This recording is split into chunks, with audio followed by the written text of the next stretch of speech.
Hello student, तो आज हम पढ़ने वाले हैं क्लास 11th केमिस्ट्री। और केमिस्ट्री के आज हम मोस्ट इंपॉर्टेंट नियम और सिद्धांत को जानने वाले हैं। याद रखेंगे, हम वो सब इंपॉर्टेंट नियम और सिद्धांत को बताएंगे जो पेपर में बार बार पूछे गए हैं। तो जितने भी क्लास 11th के स्टूडेंट हैं, मैं उनसे कहना चाहूंगा इन सभी इंपॉर्टेंट नियम को और इन सिद्धांतों को आपको तैयार कर लेना है। ठीक है, तो चलिए एक एक करके स्टार्ट करते हैं। और क्लास 11th बोर्ड एग्जाम जो आपका होने वाला है 27, जो अभी आपके क्लास 11th का हाफ ईयरली एग्जाम होने वाले हैं, फिर फाइनल एग्जाम होंगे, तो उन दोनों के लिए जरूरी है ये सभी इंपॉर्टेंट नियम को तैयार करना। मैं आपको बता दे रहा हूं, महत्वपूर्ण नियम पर डिस्कस करेंगे जी, जो पेपर में बार बार पूछे गए हैं। तो चलिए एक एक करके देखते हैं। सबसे पहला है हमारा अवगाद्रो का नियम। देखिए यहां पे हमने अवगाद्रो के नियम में YM इंपॉर्टेंट लिखा है। इसका मतलब होता है टॉप इंपॉर्टेंट, मतलब सबसे ज्यादा जो इंपॉर्टेंट अगर कोई है तो वो हमारा है अवगाद्रो का नियम।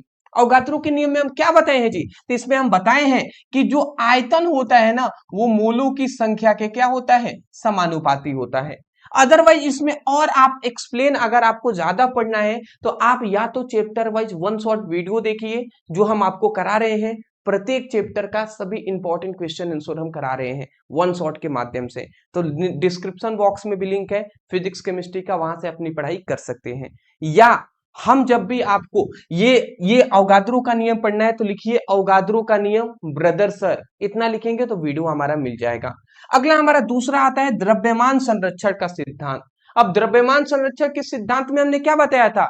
हमने यही आपको इसमें बताया जाता है, ये भी आपके लिए इंपॉर्टेंट है जी। और इसमें क्या बताया गया है कि जो अभिकारक होते हैं, तो अभिकारक का जो भार होता है वो उत्पाद के भार के क्या होता है, बराबर होता है। अदर ज्यादा आप एक्सप्लेन नहीं करूंगा, जब आप पढ़िएगा इन सभी टॉपिक को तो उसमें हमने बताया हुआ है। अगला आता है तीसरा निश्चित अनुपात का नियम। ये आपके लिए वेरी इंपॉर्टेंट है, निश्चित अनुपात का नियम, तो ये भी आपको याद करना है। अगला आता है थॉमसन का परमाणु मॉडल, और इसकी दो आपको कमियां भी बताना है। आपको पता है ना, थॉमसन के परमाणु मॉडल को तरबूज मॉडल के नाम से भी हम जानते हैं। ठीक है, और ये आपके लिए बहुत ही ज्यादा इंपॉर्टेंट है, ये भी याद रखेंगे। रदरफोर्ड का परमाणु मॉडल और इसकी असफलताएं, मतलब इसकी भी जो कमियां हैं वो आपको बताना है। देखिए ये वेरी इंपॉर्टेंट के अंदर हमने रखा हुआ है। ठीक है, अगला हमारा आता है बोर का परमाणु मॉडल। अब बोर का जो परमाणु मॉडल है ये भी आपके लिए वेरी इंपॉर्टेंट है। ठीक है, अगला आता है मेंडलीव की आवर्त नियम। मेंडलीव की आवर्त नियम क्या है, इसकी भी सीमाएं क्या है, ये आपके लिए इंपॉर्टेंट है। ठीक है, अगला हमारा आता है आधुनिक आवर्त नियम और इनकी विशेषताएं। तो ये आपके लिए वेरी इंपॉर्टेंट है, तो इसको बिल्कुल मिस नहीं करना है, इसको आपको तैयार कर लेना है। अगला आता है डोबेराइन का त्रिक नियम, इंपॉर्टेंट है। अगला आता है बाइल्स का नियम, ये भी आपके लिए क्या है, इंपॉर्टेंट है। तो सबसे पहले मैं कहूंगा कि इन सभी का स्क्रीनशॉट ले लीजिए, पेपर में बार बार पूछे जाते हैं। अब मैं चाहता हूं कि क्लास 11th के हमारे प्रत्येक स्टूडेंट टॉप करे जी, टॉप करे, और उस लायक बने कि वो क्लास 12th में जब वो जाए ना तो उनको एक भी दिक्कत ना हो। मैं सीना ठोक के कह सकता हूं कि क्लास 11th की हम बेहतर तैयारी आपको करा रहे हैं, और बेहतर तैयारी हम आपको कराएंगे भी, अच्छे से कराएंगे जी, अच्छे से। और करा तो रहे ही हैं। जो स्टूडेंट हमसे पढ़ाई कर रहे हैं उनको पहले से पता होगा कि हम चैप्टर वाइज सभी इंपॉर्टेंट क्वेश्चन आंसर को करा रहे हैं। एक बार पढ़कर तो देखिए, बहुत सारे न्यू स्टूडेंट इस वीडियो को देख रहे हैं जो पहली बार मुझे देख रहे हैं। मैं उनसे भी कहना चाहूंगा आप प्लेलिस्ट जाकर चेक कीजिए, या आपको डिस्क्रिप्शन बॉक्स में लिंक है, फिजिक्स के लिंक पर क्लिक करके या केमिस्ट्री के लिंक पर क्लिक करके एक चैप्टर आप पहले वन शॉट के आप हमसे पढ़िए। अगर आपको न समझ में आए तो फिर आप छोड़ दीजिएगा, बट अगर समझ में आए तो आप कंसिस्टेंसी के साथ प्रत्येक चैप्टर का सभी इंपॉर्टेंट क्वेश्चन आप हमसे तैयार करें। ठीक है ना, तो चलिए पहले आप स्क्रीनशॉट इसका ले लीजिए। ले लिए स्क्रीनशॉट, चलिए जी, चलिए चलिए अगला हमारा जो आता है, अगला हमारा आता है चार्ल्स का नियम। अब चार्ल्स के नियम में क्या बात बताया गया था जी? ये भी चार्ल्स का नियम आपके लिए इंपॉर्टेंट है। इसमें आपको क्या बताया गया था कि जो दाब होता है वो क्या होता है, वो आयतन के व्युत्क्रमानुपाती होता है। अगर आपको इस पर इंफॉर्मेशन चाहिए तो आप एक बार टॉपिक को पढ़ लीजिएगा, इसमें हमने पूरा एक्सप्लेन किया हुआ है। अगला आता है अवोगाद्रो का नियम, ये भी आपके लिए कितना ज्यादा इंपॉर्टेंट है ये आप याद रखेंगे। ठीक है, सॉरी, चार्ल्स का नियम, चार्ल्स का नियम है ना, तो चार्ल्स के नियम में हमने बताया था कि जो आयतन होता है वो ताप के समानुपाती होता है। मैं माफी चाहूंगा, चार्ल्स के नियम में हमने ये बताया था कि जो आयतन होता है वो ताप के समानुपाती होता है। आप इसमें पढ़ेंगे तो इसमें आपको पूरा एक्सप्लेन किया गया है। फिर आता है अवोगाद्रो का नियम, ये भी इंपॉर्टेंट है, इसको आपको याद रखना है। अगला आता है आदर्श गैस समीकरण, ये बहुत ही ज्यादा इंपॉर्टेंट है, आदर्श गैस समीकरण। ठीक है, इसको आदर्श गैस नियम के नाम से भी हम जानते हैं। ये देख सकते हैं आप, कितना ज्यादा आपको लिखा गया है, वेरी इंपॉर्टेंट, वेरी इंपॉर्टेंट जी। अगला हमारा आता है उष्मागतिकी का प्रथम नियम। मैं आपको बता दे रहा हूं, उष्मागतिकी का प्रथम नियम जो है ये आपके लिए वाई एम इंपॉर्टेंट है। वाई एम मतलब टॉप इंपॉर्टेंट, सबसे ज्यादा इंपॉर्टेंट कोई है तो वो हमारा उष्मागतिकी का प्रथम नियम है। फिर आता है उष्मागतिकी का द्वितीय नियम, ये आपके लिए वेरी इंपॉर्टेंट है। ठीक है, वेरी इंपॉर्टेंट। पहले आपको याद रखेंगे, जब भी सबसे ज्यादा इंपॉर्टेंट कौन होते हैं, तो वाई एम अगर इंपॉर्टेंट हमने लिखा हुआ है तो ये, इससे कम क्या होगा, वेरी इंपॉर्टेंट वाला, और इससे सबसे कम जो इंपॉर्टेंट है वो हमने आई एम पी लिखा हुआ है। ठीक है, तो ये आपको क्लियर, ये स्टेप आपको याद रखना है। वैसे तो है सभी इंपॉर्टेंट, छांट कर ही हम लेकर आए हैं।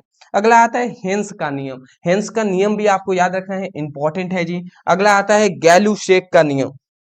अगला क्या आता है जी, हेंस का नियम। हेंस के नियम में हमने क्या बताया था, हेंस के नियम में हमने क्या बताया था कि जो उष्मा होता है ना, उष्मा, जो ताप होता है, मैं इस तरीके से थोड़ा बड़ा करके बता दे रहा हूं, तो जो इसमें क्या होता है जो परिणामी जो उष्मा होता है, सॉरी, जो परिणामी उष्मा होता है वो क्या होता है, सभी उष्माओं के योग के बराबर होता है।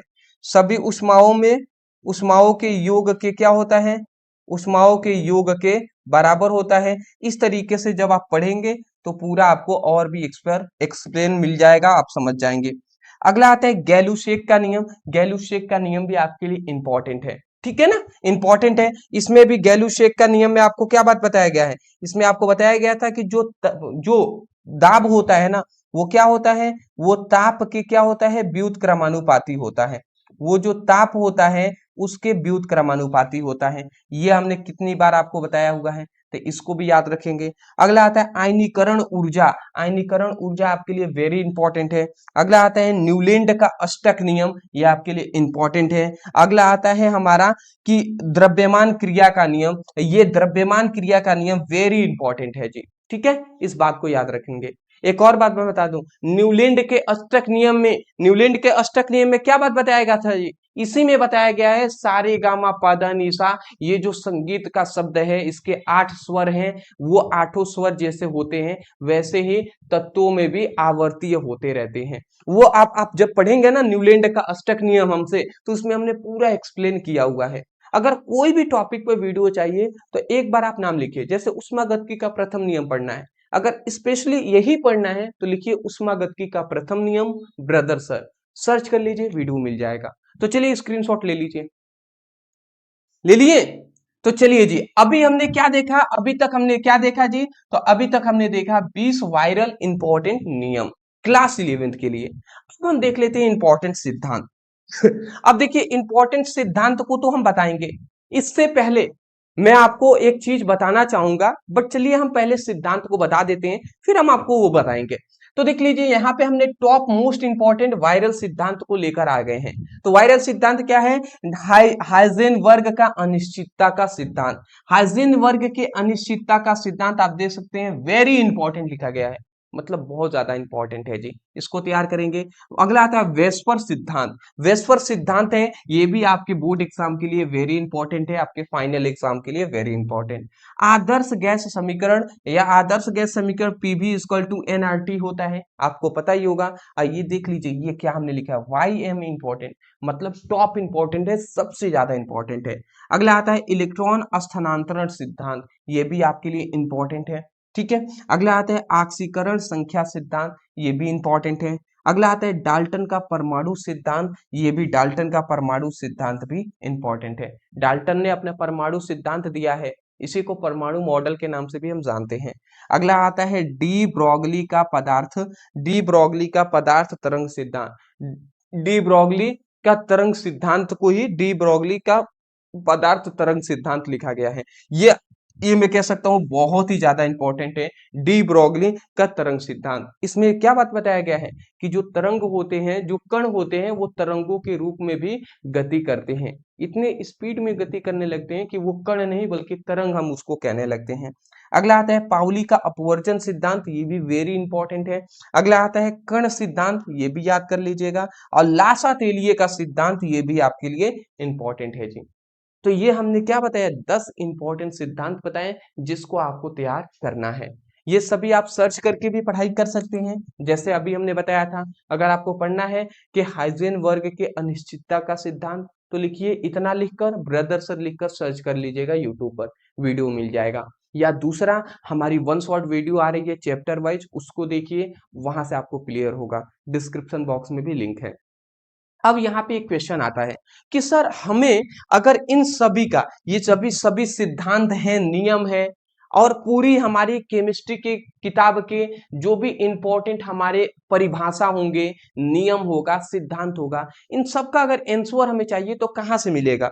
तो इन सभी का अगर पीडीएफ आपको चाहिए तो मैं आपको बता दे रहा हूं, इन सभी का बेहतर मैं आपको बता दूं तो मैंने आपके ये आप याद रखेंगे, क्लास 11th का क्लास 11th का हमने टॉपर नोट्स तैयार किए हैं। वो भी कितने का, वो भी आपको फिजिक्स का, कितने सब्जेक्ट का जी, तो पूरी आपकी फिजिक्स की किताब की और पूरी आपकी केमिस्ट्री के किताब के, ठीक है।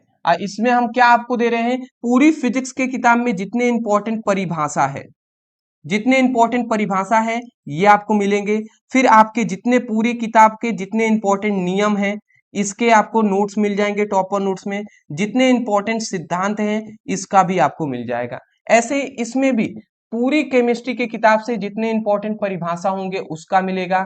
फिर जितने इंपॉर्टेंट अभी हमने 20 नियम बताए ये भी मिलेंगे। और फिर जो हमने 10 सिद्धांत बताए हैं ये भी आपको इसका मिल जाएगा, ठीक है। तो इन सभी का फिजिक्स और केमिस्ट्री दोनों के टॉपर नोट भी जो है वो ओनली मात्र 99 रुपए में हम आपको प्रोवाइड कर रहे हैं। तो मैं कहूंगा हर क्लास 12th क्लास 11th की स्टूडेंट को ये टॉपर नोट्स लेना चाहिए, और इस टॉपर नोट से अभी से स्टडी करना स्टार्ट कर दीजिए, जिससे कि आप भी समय से पहले आपको ये सब चीजें क्लियर हो जाए और आप एग्जाम जब आए तो अच्छे नंबर से पास हो।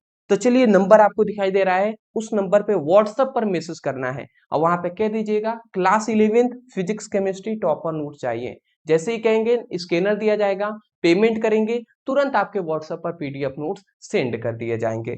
तो मैं आशा करता हूं समझ के होंगे। तो चलिए दोस्त, आज के लिए इतना ही। चैनल पे नए होंगे तो चैनल को सब्सक्राइब जरूर कीजिएगा, और फिजिक्स पर भी ऐसे वीडियो चाहिए तो कमेंट सेक्शन में हमें जरूर बताइएगा। Thank you so much for watching this video. Thank you ji.